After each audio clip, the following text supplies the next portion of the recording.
Hey everybody, and welcome to This Week in People. I'm your host, Lars Schmidt, and as always, This Week in People is supported by my friends at PIN, the internal communications platform for the distributed workforce. There's a lot of articles to get into, so I want to dive right in. And just a reminder, all the resources I'm going to walk you through right now are going to be included in the show notes below the video, so definitely encourage you to read and go further. And with that, let's dig right in. The first thing I want to share is actually a really interesting index that I caught from Hung Lee's Recruiting Brain Food newsletter this week about Work From Anywhere Index. And what it does is it rates different countries and cities by a range of factors around desirability for digital nomads, or people who basically can work anywhere. So some really interesting stats here, and probably a good resource for HR leaders to be able to reference to get a sense of where their new employees may be coming from, for those of you that are remote and work from anywhere. The next resource is a really solid open source contribution from Dipti Salopek. Dipti is the Chief People Officer for Sneak, and she wrote up a detailed overview of their approach to hypergrowth. She took the company from 100 to 700, and they keep growing, and so hypergrowth is something that I know a lot of us face in our roles. And it can be exhilarating, fun, and messy at times. And so she has some really practical takeaways in this that I think will help any of you that are going through hypergrowth yourself.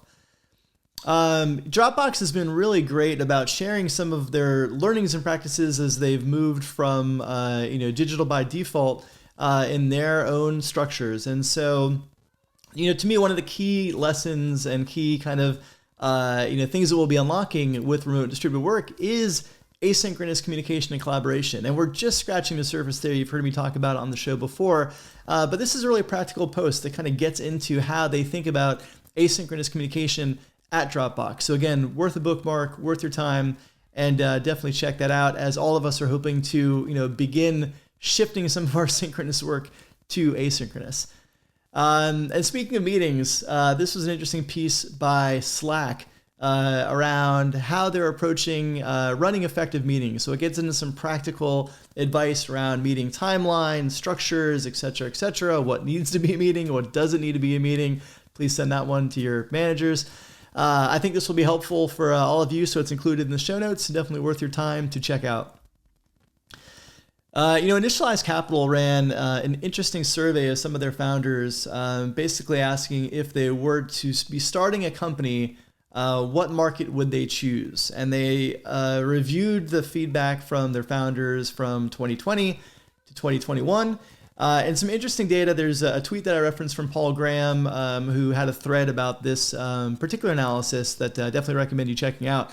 But really the biggest jump, which is probably no surprise, is the shift from remote in 2020 to 2021. So in 2020, about 6% of CEOs, felt that they would start their company, from a location standpoint, remote. Moving to 2021, that jumped to 41%. So 41% of new CEOs and founders would prefer beginning the origin of their company in a remote environment. So really interesting, analysis there. Obviously, it's a trend that we're seeing, but interesting to see, how many companies that are being built today moving forward are just going to be going remote right out of the gates.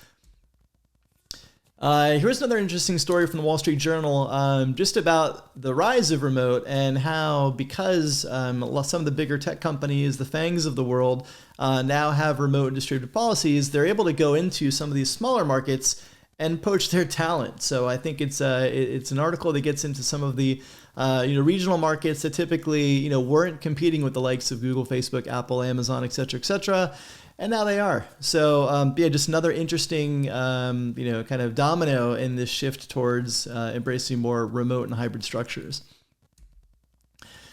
PIN, obviously the supporter and underwriter of this podcast, but they're also tremendous on cranking out useful content. And this is a piece that's definitely worth your time on different aspects of HR that are ripe for automation. So again, in our roles, whatever we can automate and allow ourselves to get more efficient, that's worth your time. And so this piece is definitely worth your time. In employee news, you may have seen some of the headlines this week around Activision and Blizzard. They had a lawsuit that was underway regarding some of their practices and claims of sexual misconduct.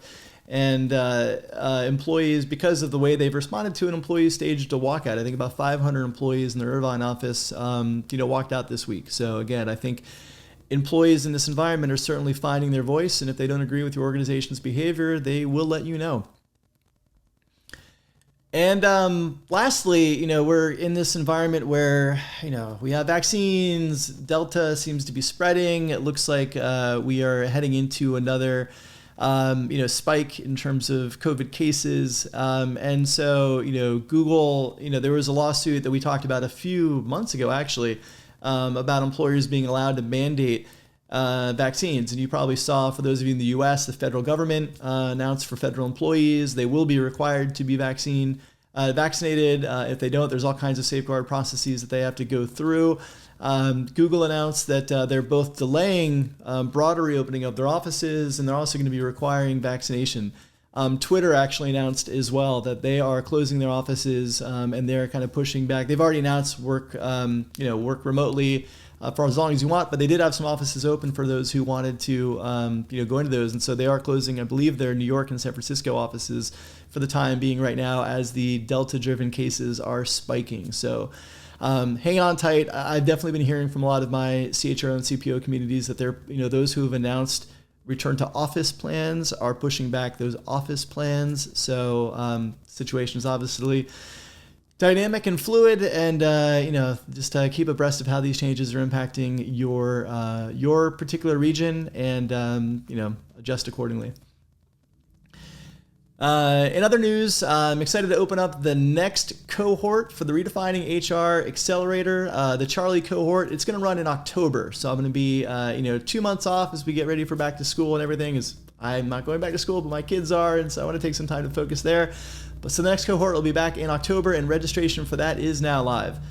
I also wanted to share a podcast I did with the Academy to Innovate HR. Great conversation. Neely's a tremendous host, but I'm also a little obsessed with their studio. How cool is this studio setup? So you can check out that video if you're interested. And then lastly, really excited to give you a preview of Monday's Redefining HR podcast with Coca-Cola's Global VP and Chief People Officer, Lisa Chang. So I'm going to end this episode with a little preview of that clip, and you can check out the full conversation on Monday. But it was fascinating just to hear about how she thinks about innovation at scale, how they're approaching hybrid work, and so many other aspects of things that we're facing now, and doing it at the scale that Coca-Cola operates. So here's that preview. I'm going to close with that. In the meantime, take care of yourselves, take care of each other, and I will see you next week, and I will give Lisa Chang the last word.